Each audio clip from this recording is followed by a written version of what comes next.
Welcome back to Get a Grip with me, Angela and me, Vicky Patterson. She's back. This is the podcast where we get loud about the realities of womanhood And basically dive headfirst in the chaos of life. Yes, we do. So if you're sick of being told to pipe down or calm down, or dare I say, Get a grip, then you're exactly where you need to be. grab a drink, pull up a chair, and let's get into it. Woo! She's back in the room. Although I'm in a slightly different place. You are. Look, Go on, be honest. It's been bugging me for a long time. There's a thing, I tried to get a little bond on it, but like there's a shadow in the tooth that sometimes is giving pirate. I'm like, I'm supposed to share these bloody clips. Do you know what I mean? Like, you know, I'm out here. I'm a 40-year-old woman living her life, you know. I'm 43. And so I just needed a bit of help. And I have broached it, but like, it was a hard no, and then you headed off, and I thought, well, fuck that. Have you been sitting there with Jay then? No. Oh.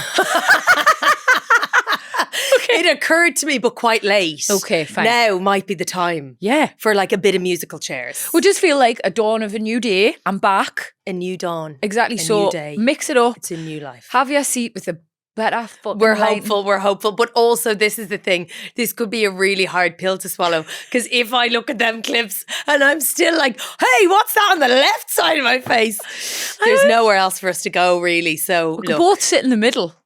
we could snuggle. We could spoon. Yeah, you know I would like that. Oh, I would love that too. For a minute, for a picture, and then I'd have to retreat. You'd get hot and weird and then I would angry. get so weird. I'd clam like a little fish. But I did miss you, Baba. Missed you too, mate. Honestly. It was talking about difficult pills to swallow. Obviously, I love Giovanna. She is fucking She's wonderful. excellent. And I'm so grateful she stepped in my shoes. But I had to stop listening to the podcast. Did you? I bet Tyra Banks nearly tipped you over the edge. No, I was just really like, I had FOMO. I was peanut butter and jealous all the time. And like, especially when these really spicy topics came up, I was like, fuck, I've got such good things to say about that. Like, in my humble opinion, obviously. And I just felt like, do you know, I felt like I was missing a girls' night out every week. I know. And honestly, my FOMO was just off the charts. She was sending juicy voice memos. I was like, babes, we can't use these. This doesn't make sense to the narrative. But we're glad to have you back, chicken. Vape included. Listen, the new year held many promises. Did you miss me vape? I missed you and all that brings with it. How have you been? I feel like I've been grand. What have you done outside of the podcast?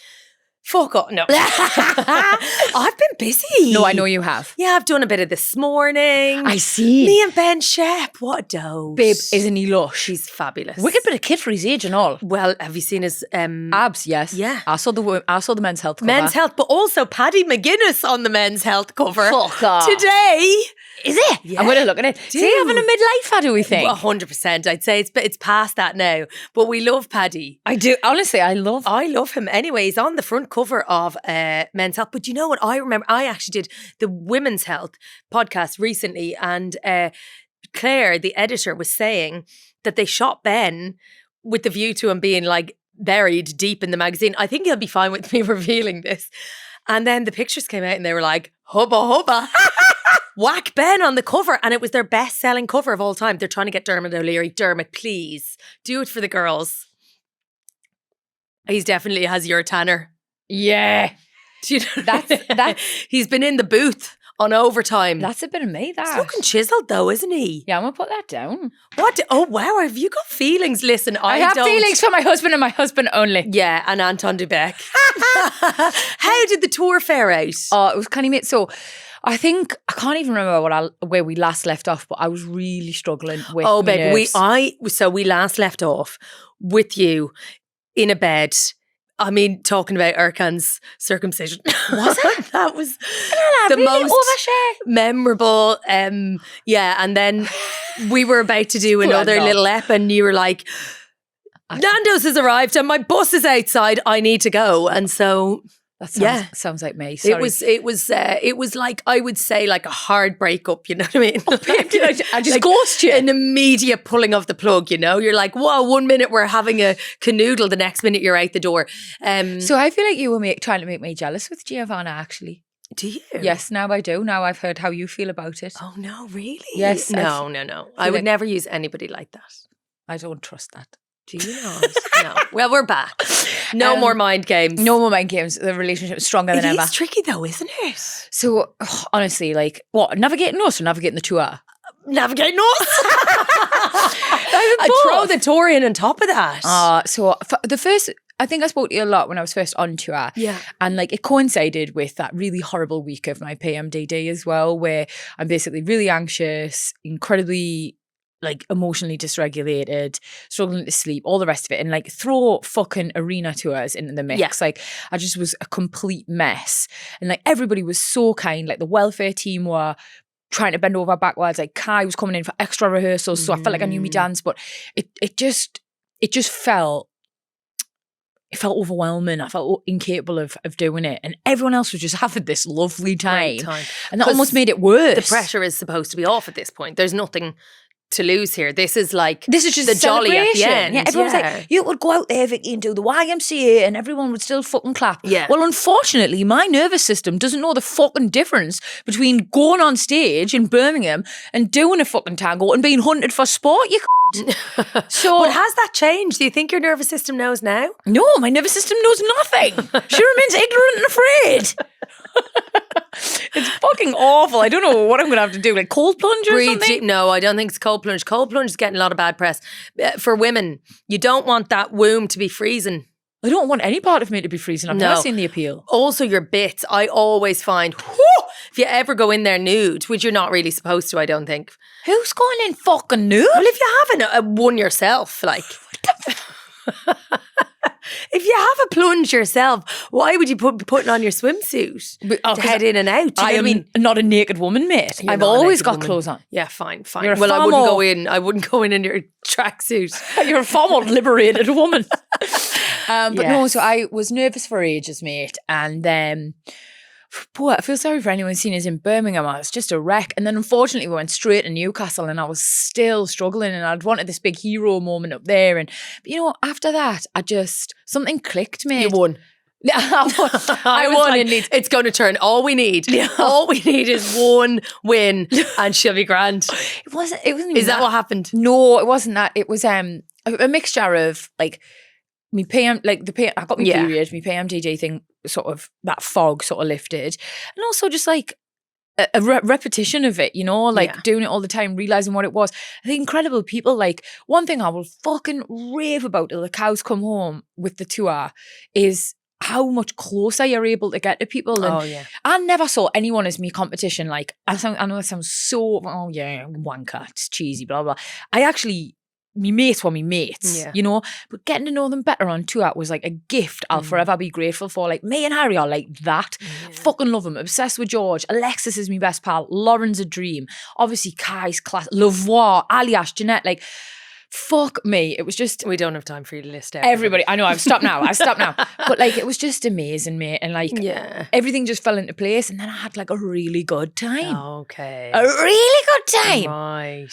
I had after tour drink, I had after show drinks. Get it, girl. We would go and do like activities together when they came up north. Everyone came to my favourite cat and dog shelter with us. Like Julian, I can't not mention Julian. He's one of my favourites. Oh my God, quick. I don't think he listens. He's fine. He's in Australia, isn't he? Yeah, also this is kind of female skewed. So, but if you are listening, Julian, I love you. Good luck. So yeah, honestly, mate, it ended up being incredible. One of the best experiences of my life, and I'm so pleased I did it. Gorgeous. But it was nice to get home, mate. Yeah, I bet. I missed Irk and the dog so much, and it was a fucking long slog. Also it's off the back of, a good shift. Well, you didn't feel like you've had 2 minutes to recover, do you? And then you're off. Yeah. But no, I'm grateful I did it. And then you had a lovely holiday to recover. Not really. I'm sorry. Oh, mate, I was so looking forward to it. And like, obviously, fucking personal feelings aside, because there's far worse things going on in the world and it's much bigger than me. Like after Strictly and how busy last year was and how intense the tour was, I was really looking forward to like having this like reconnection moment with my husband, like going away and, a couple nights in Dubai and then this incredible 5 nights in Sydney. Me and him were going to meet up with my friends. There was going to be a climb over the Sydney Harbour Bridge, a boat around the Opera House, on to New Zealand for zip lining, hot air balloon wine tours. Like wholesome, wonderful holiday vibe. Trip of a lifetime. And of course, everything unfolded in the Middle East that did. And, we ended up being very lucky to get home. And I'm really grateful for that. I don't want to feed into any of the any of the narratives that have been sort of like flying around. I think there's said a couple of statements when I was out there, just reassuring everyone I was fine, because ultimately I was. Yeah. You know, I was in a 5-star hotel, following the advice I was given, and I think that's all you can do. You know, we did have to. It's so worrying. I mean, we had messages from people going, "Is Vicky okay? Oh, I'm in a man. you? Does she want to come out to us in Abu Dhabi?" Like, you know, gagglers and random friends who knew the connection and knew you were out there. So like worrying time for so many people, you know. I can imagine so many people back home were incredibly worried about their friends and family. And listen, what's unfolding is heartbreaking. But for me, we managed to get out. We went to Oman, 11 hours on a coach. And then got to Oman, spent a lovely couple of days exploring the country, which was class and a privilege we didn't think we were going to get. I would say this, I didn't know Oman was dry. Oh, yeah. I found that out the hard way. Spicy old prices on the cocktails, aren't they? No, babe, it's dry. No, it's not. Well, I was in a hotel in Oman the week before. Fuck off. And I was wet as they come. No. No. Yeah. Well, honestly, I got margaritas to beat the band. But like, listen, do you know what? Maybe. Was it given the Ramadan? circumstance- Yeah. What? Yeah. Have I been lied Right to? country, wrong joint. Yes, sounds like it. Yeah. Yes. No, I think predominantly. Yeah. You know, but like in hotels. Well, we couldn't get a drink for love nor money, mate. No way. And I They could have didn't like the cut of your jib. They thought, you know what? seen her, Give her an inch and she'd take a mile. seen her previous work. Will not be entertaining that, yeah. Foot won't fly here, missy. So we came home and it was just so nice to get back to the dogs and a bit of normality. And actually, you know, the holiday would have been lovely, but when I got back with Irk and the lads, I sort of thought, you know, I think I told you this is what I needed. Yeah. I needed to be at home. I needed to take Batch cook. Yeah, I like to cook. I'm a slow cooker, I do. I need to take my foot off the gas a little bit with work and just be at home. And it's been nice to have a little bit of a week to decompress from everything. Yeah. But I am raring to go. Ready to go. Raring to go. go. Okay, are you ready to vent and be incredibly angry about this like Louis Theroux Manosphere doc? Well, I've been deep in it. How deep? Too deep. Too deep. Deep enough. Balls deep? That one. Oh, God. Yeah. Okay, should we do it after the break? Let's. Oh. Right, welcome back. So, Hit it. What in the world's been going on? Still fresh. In the right, who's in the wrong? since last Thursday, What have I missed? quite a Take bit it in away. fact, What in the world? has been going on. Right. Mic drop. Thank you. Can I just say, I Please. will never get over missing the Tyra chat. I know.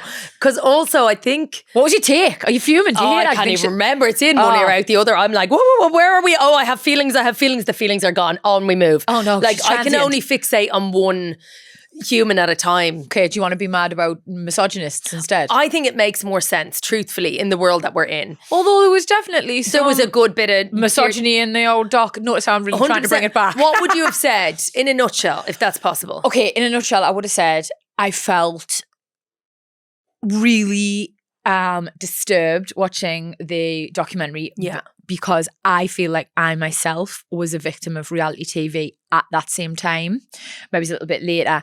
And a lot of the problematic practices, the lying, the manipulation, the producers, the lack of duty of care felt very close to home. Okay. And I really related to a lot of the girls who still had quite clearly trauma from what Yeah. they'd experienced. And I know some of the people who have, you know, put me in that position or blah, blah, whatever, and they have no remorse over it either. Okay. In It's a ve- telly, look at you now. Yeah, exactly. You should be grateful. Arguably, yes, I'm where I am because of it, but there was a nicer way to do it. And I feel like Tyra is of that same opinion. To me, So she you was did it in spite of rather than because of. Yeah, and I feel like she is the ultimate villain. Yeah. Zero remorse. Zero connection to anything that she did. Like, Ultimate villain. yeah. Yeah. But I'm pleased I got that off my chest. Yeah, I'm pleased too. Because I feel like there might be a bit more to get off the old chest. So, Louis Theroux, Inside the Manosphere. Did we like Louis Theroux before this? I love Louis Theroux. I did. And then I love him. Yeah, I liked him as well. Liked past tense. No, because now I love him. Interesting. It really gave me.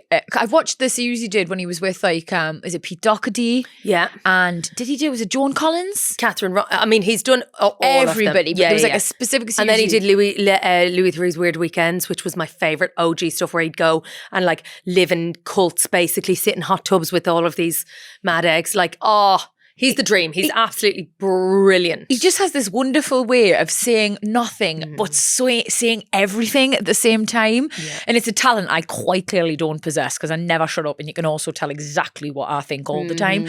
But I just feel like there's this subtlety to him, which is a real talent. And I don't know. I'm not new to Louis's work, but this has definitely made me have more of an appreciation. Well, Louis's been BBC since day dot, right? Yeah. But global, like his docs have reach externally. But he goes in pursuit of an understanding of the manosphere, whatever the fuck the manosphere is, okay? I prefer to think of him as a misogynist hunter. I like that. Thank you. But he's not really a hunter.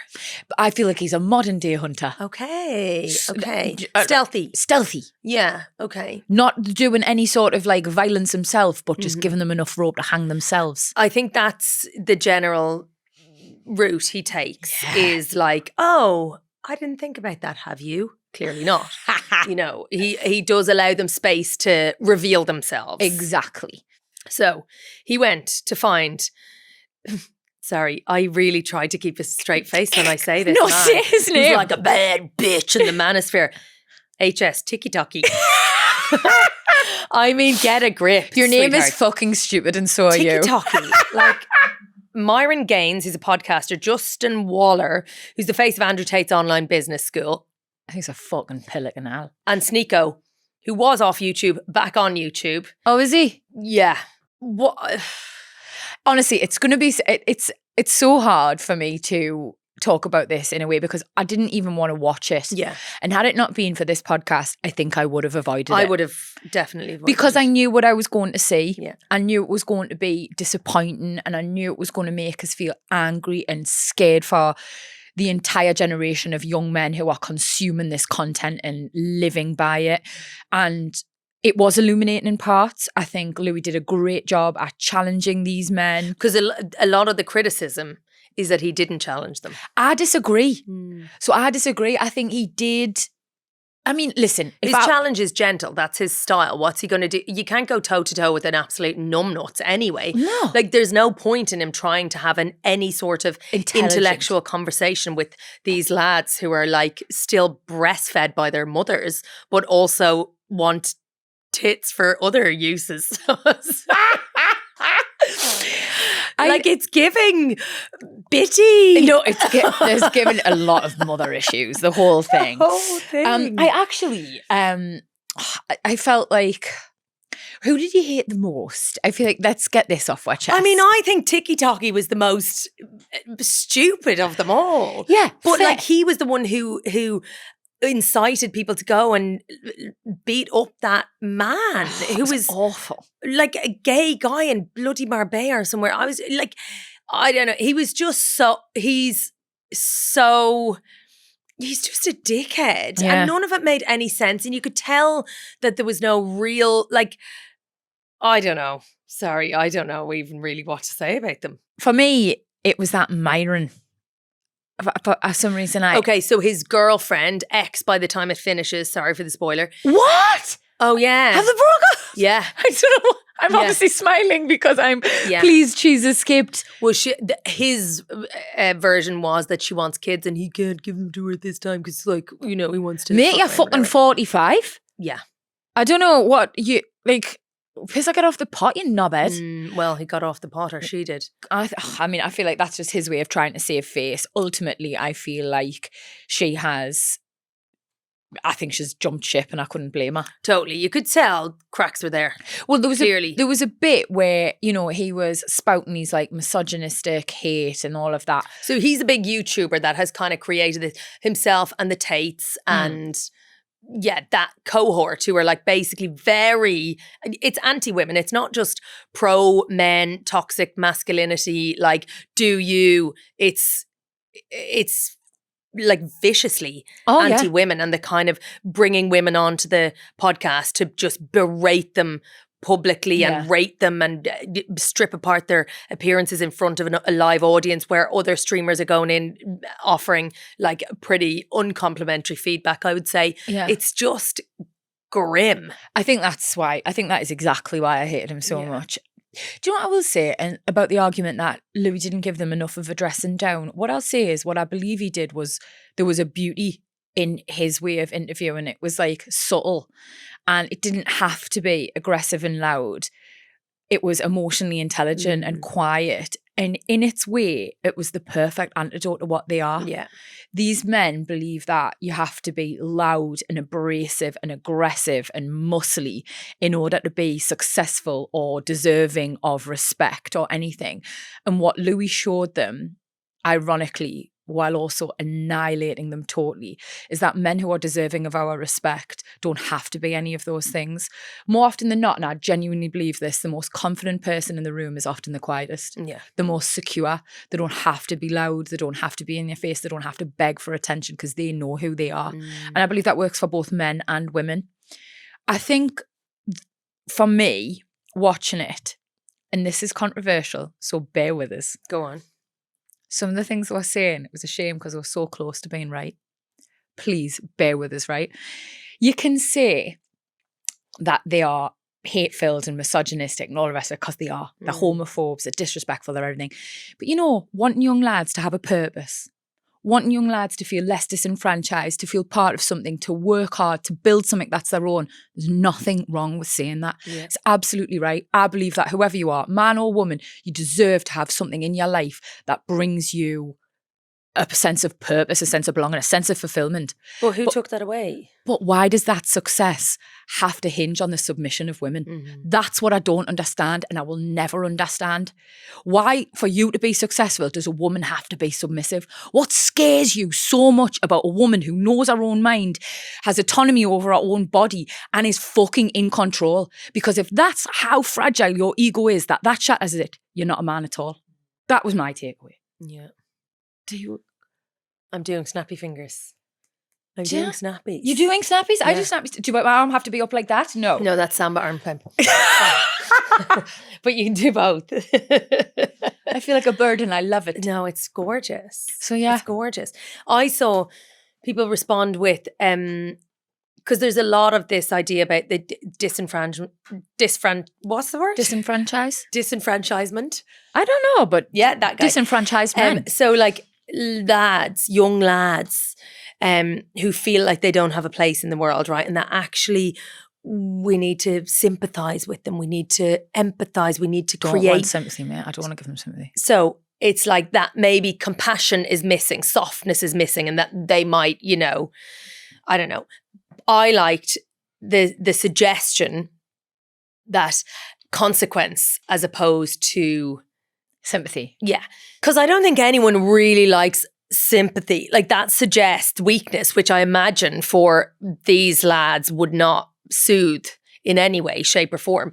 But actually, it made them uncomfortable. You saw when Louis provided them with like a bit of kindness and a softer approach. They didn't know what to do. They didn't know what to do. That does suggest they're fucking deprived of it. Like, well, I mean, I think the through line for all of the men interviewed was the absence of a father, which seemed to, I mean, in so many ways, you would imagine that makes them like almost violently protective and respectful of women, having seen maybe, their mums do it on their own or whatever. I would have such a high opinion of women if I was that ticky-tocky fella. Yeah. I would be like, actually, you know what? Fuck it. I'm calling him Harrison. It's his call him ticky-tocky. You want ticky-tocky? I feel like ticky-tocky takes the legs clean from under him.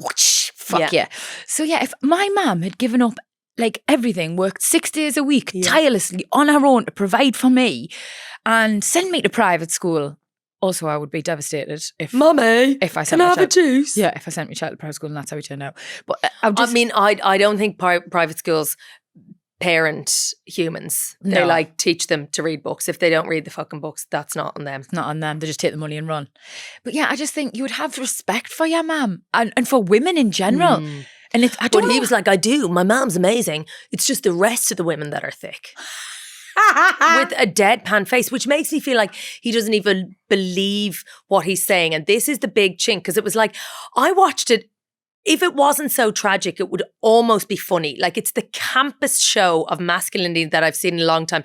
These lads running around like so mad about themselves and so uncomfortable in their own skin, so unsure of their own position. Like, they're kind of, not even kind of, they're ridiculous and also on every level. Can I just say, like, their hero worship for people like Trump is wildly homoerotic. Yeah. Like, I'm sorry.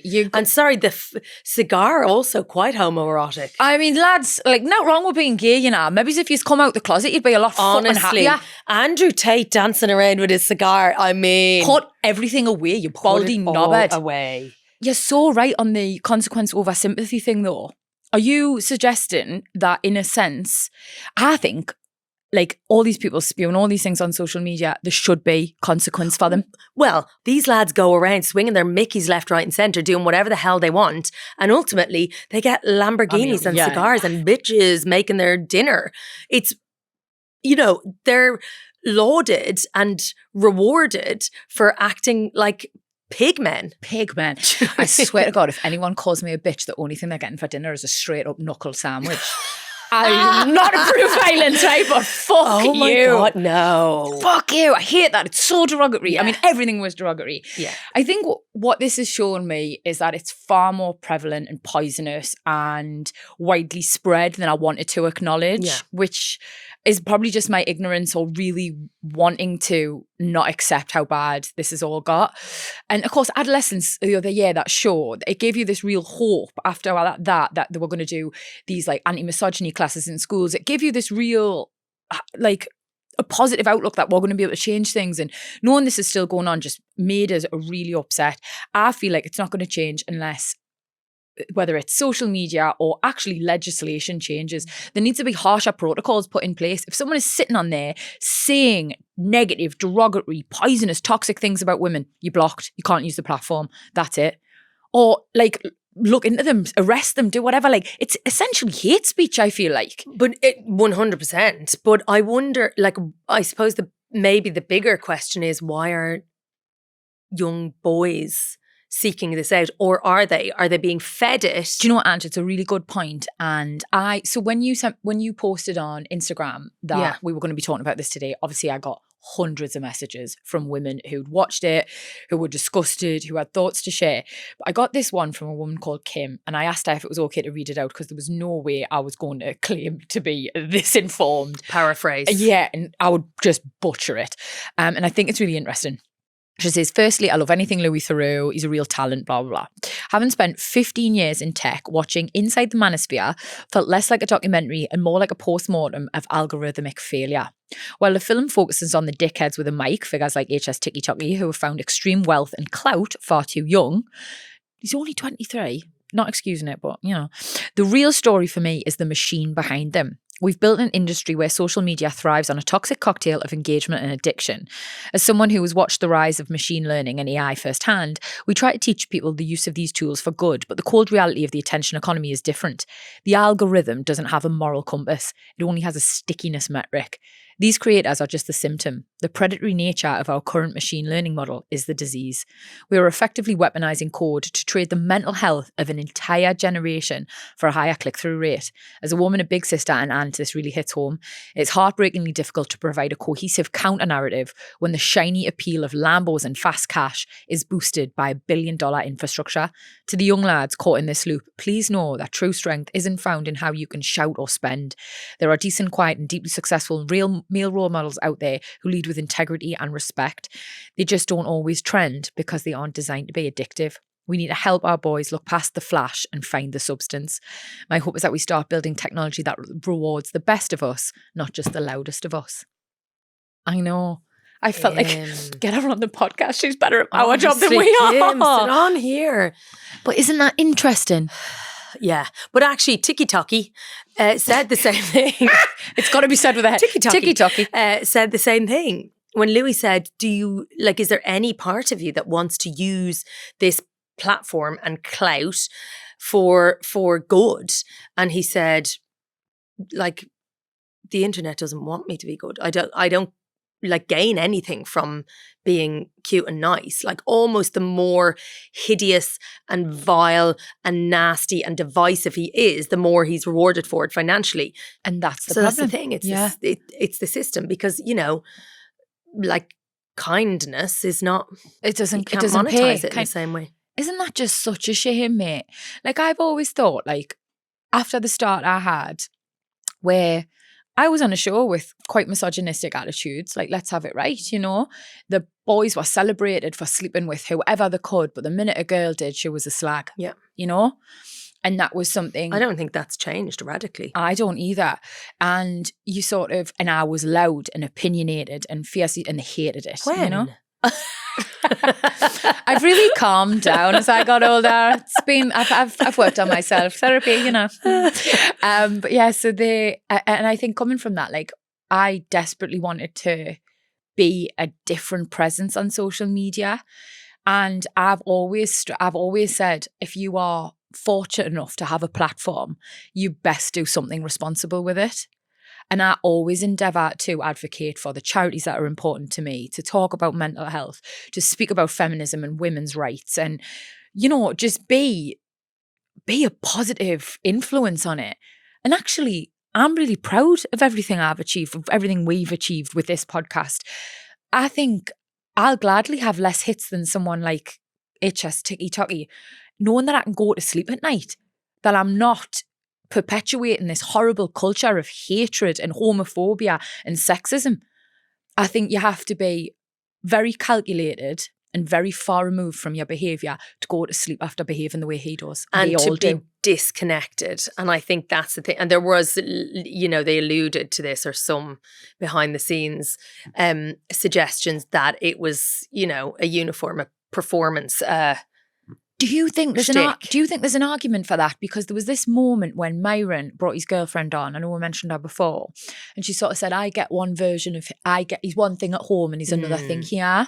That made him very uncomfortable. I spotted his eyes nearly popped out of his head like a cartoon character. I was so thrilled about it. So she was saying, bitch is doing the washing up at home. She was basically saying, like, this is a caricature. Yeah. This is performative. Yeah. And I think maybe a part of us wants to believe that, because I think the alternative, that there's people who actually believe what these are spouting is so bleak. I don't know which is bleak. Exactly. You know.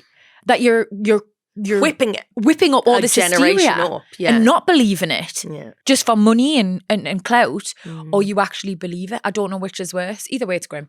Tiki Toki's hairline is also something worth discussing. Absolutely grim. Like, Anne, his mother makes an appearance at the end and is like, "Don't you embarrass me."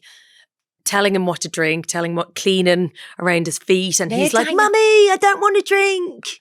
It's like, he's almost like foreplay. I know, that's what I thought. I did not say foreplay.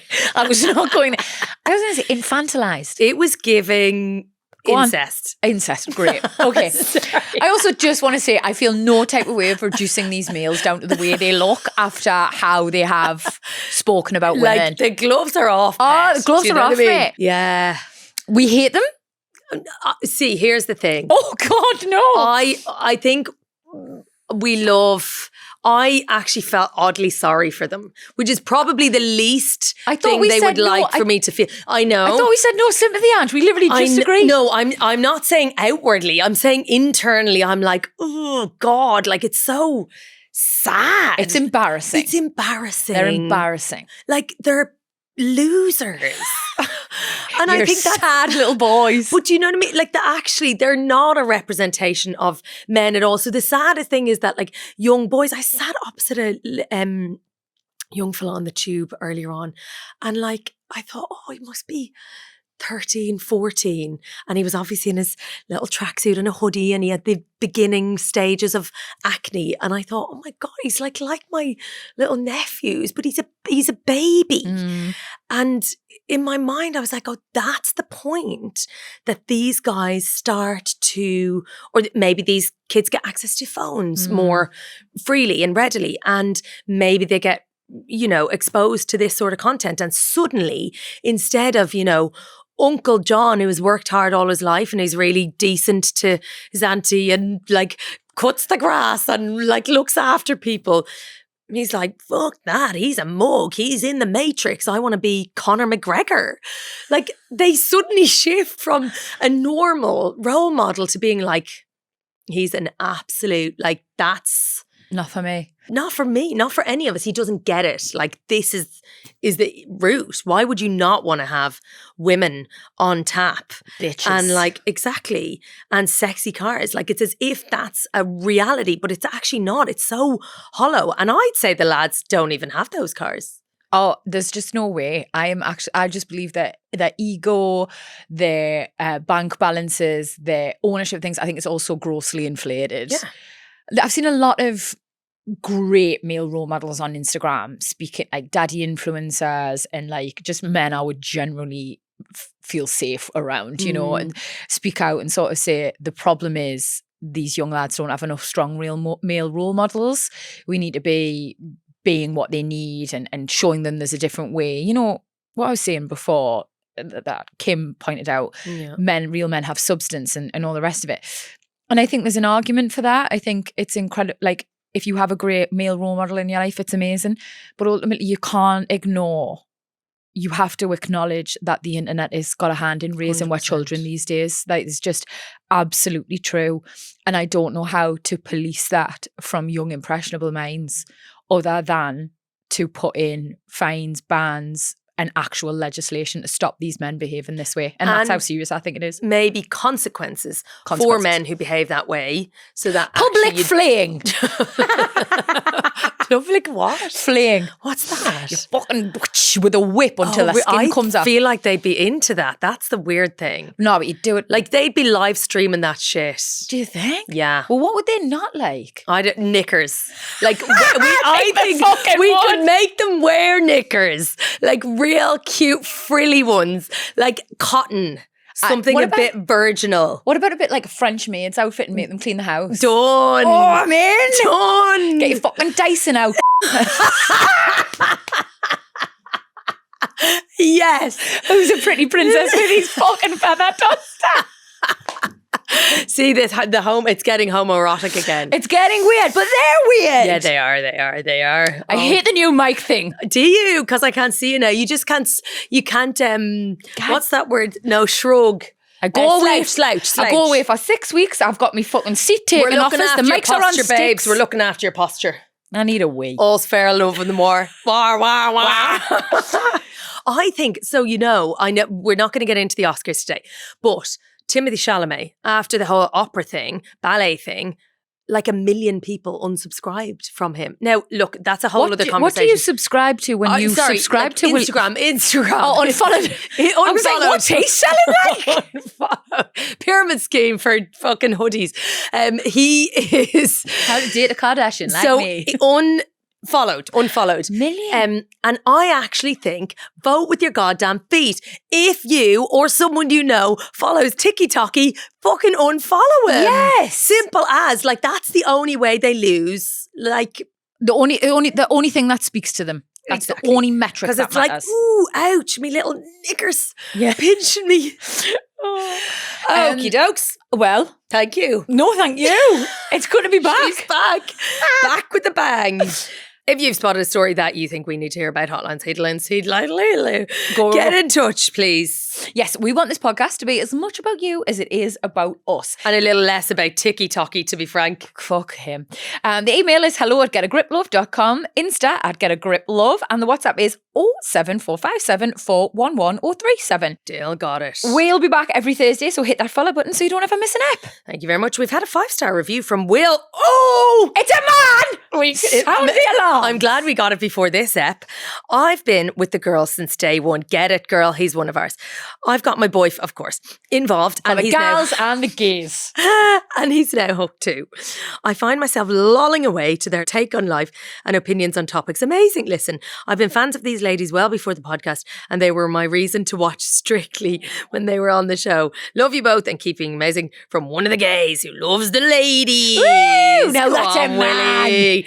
And you can give us a great review. Please do it. You know the drill. It is 5 stars Or fuck off. Bye. Love you.